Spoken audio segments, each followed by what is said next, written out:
नमस्कार। SPT news में आपका स्वागत है। पेश है 17 मई शनिवार दोपहर 3:15 राजस्थान की 15 बड़ी खबरें। सबसे पहले एक नजर डालते हैं आज की हेडलाइंस पर। केदारनाथ में एम्स ऋषिकेश की एम्बुलेंस हेलीकॉप्टर की क्रैश लैंडिंग, सभी यात्री सुरक्षित। तुर्की के खिलाफ भारत में बॉयकॉट अभियान तेज। जयपुर से काशी विश्वनाथ तक सीधी उड़ान को मिली सौगात।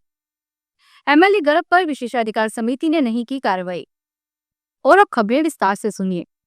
केदारनाथ में एम्स ऋषिकेश हेलीकॉप्टर एम्बुलेंस की क्रैश लैंडिंग करनी पड़ी। हेलीकॉप्टर के पिछले हिस्से में तकनीकी खराबी आने के कारण यह हादसा हुआ। हेलीकॉप्टर में 3 लोग सवार थे, एक डॉक्टर, एक पायलट और एक मेडिकल स्टाफ। तीनों पूरी तरह सुरक्षित है। गढ़वाल कमिश्नर विजय शंकर पांडे ने बताया कि हेलीकॉप्टर को सही तरीके से उतार लिया गया है और किसी को चोट नहीं आई। पाकिस्तान को सपोर्ट करने के कारण तुर्की का भारत में बाइकआउट हो रहा है। न केवल ट्रैवल कैंसिलेशन बढ़े हैं, बल्कि सेब और मार्बल सहित तुर्की से इंपोर्ट किए जाने वाले हर सामान का बाइकआउट किया जा रहा है। 16 मई को confederation of all India traders ने तुर्की और अजरबैजान के साथ व्यापार खत्म करने की घोषणा की है। दिल्ली में हुई मीटिंग में देश के 24 राज्यों ने बिजनेस लीडर्स ने भाग लिया। सीएआईटी ने गुरुवार को कहा था कि जो देश भारत के खिलाफ है, उसके साथ व्यापार करने का कोई सवाल ही नहीं है। काशी विश्वनाथ मंदिर की यात्रा करने वाले श्रद्धालुओं और पर्यटकों के लिए एक बड़ी खुशखबरी है। एयर इंडिया एक्सप्रेस ने जयपुर से वाराणसी के बीच सीधी उड़ान सेवा शुरू करने की घोषणा की है, जो 1 जून 2025 से नियमित रूप से संचालित की जाएगी।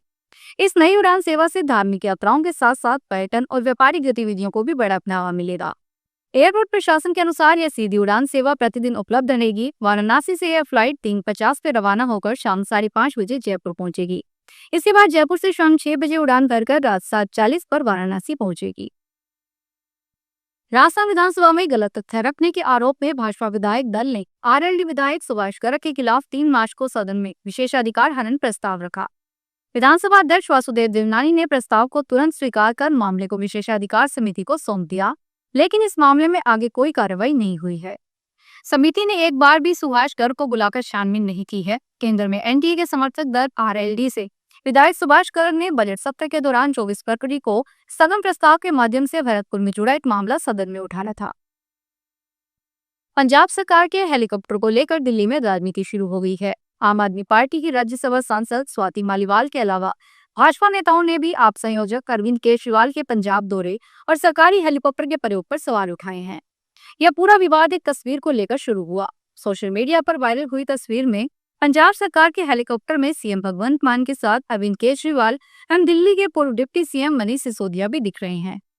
स्वाति मालीवाल ने अपने सोशल मीडिया अकाउंट पर पोस्ट कर लिखा, पंजाब सरकार का हेलीकॉप्टर पीले रंग का था, केजरीवाल जी ने इसे टैक्सी ही समझ लिया। उनके इस पोस्ट के बाद अब एक एक कर विपक्षी दलों के नेता भी आम आदमी पार्टी की सरकार को घेर रही हैं। राजस्थान में 24 से अधिक शेल्टर होम में 900 के करीब बांग्लादेशी और रोहिंग्या को रखा गया है, जिनके पास भारत का नागरिक होने का कोई सबूत नहीं मिला। जो दस्तावेज मिले वो भी फर्जी हैं, गलत तरीके से बनाए गए हैं। इन सभी को विशेष विमान से पश्चिमी बंगाल भेजा जाएगा, जहां से बांग्लादेश और म्यांमार भेजा जाएगा। इससे पहले 15 मई को 148 लोगों को भेजा जा चुका है। इससे पहले राजस्थान में 1000 से ज्यादा बांग्लादेशी और रोहिंग्या थे। राजस्थान लोक सेवा आयोग की ओर से सूचना जनसंपर्क विभाग में जनसंपर्क अधिकारी के 6 पदों के लिए भर्ती एग्जाम का आयोजन किया जा रहा है। 3 जिलों अजमेर, उदयपुर व जयपुर में बनाए गए 115 सेंटर में 33,000 कैंडिडेट्स रजिस्टर्ड हैं।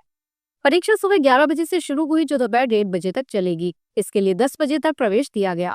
सुबह 9 बजे से चेकिंग कर एंट्री दी गई। इस दौरान सुरक्षा के पुख्ता बंदोबस्त रहे। सबसे पहले 75 सेंटर जयपुर में है, जहां 19,000 से ज्यादा कैंडिडेट्स हैं। राजस्थान सरकार ने बेटियों के लिए खास योजना शुरू की है। सरकार चाहती है कि राज्य की बेटियां आत्मनिर्भर बने और खेती के क्षेत्र में आगे बढ़े।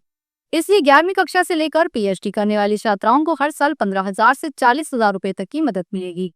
यह योजना उन छात्राओं के लिए है जो आर्थिक रूप से कमजोर है और खेती को सिर्फ खेत तक ही नहीं बल्कि मैनेजमेंट संस्थानों तक ले जाना चाहती है।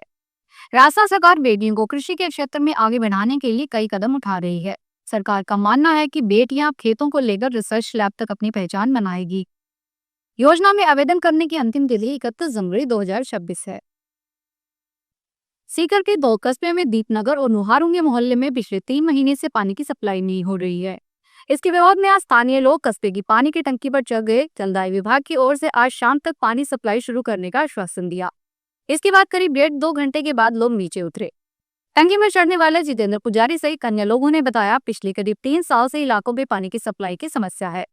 3 महीने से तो लोग काफी ज्यादा परेशान हो चुके हैं। पहले भी कई बार विभाग के अधिकारियों को समस्या के बारे में बताया गया, लेकिन केवल आश्वासन देकर पल्ला झाड़ लेते थे। अगर आपके बच्चे में भी टैलेंट है तो सरकार खोज रही है ऐसे हुनरबाजों को। केंद्र सरकार ने वर्ष 2025 के लिए प्रधानमंत्री राष्ट्रीय बाल पुरस्कार के आवेदन मंगवाए हैं। यह पुरस्कार 18 वर्ष से कम आयु के उन बच्चों को दिया जाता है जिन्होंने बहादुरी, सामाजिक सेवा, पर्यावरण संरक्षण, खेल, कला, संस्कृति, विज्ञान और प्रौद्योगिकी में उत्कृष्ट योगदान दिया है।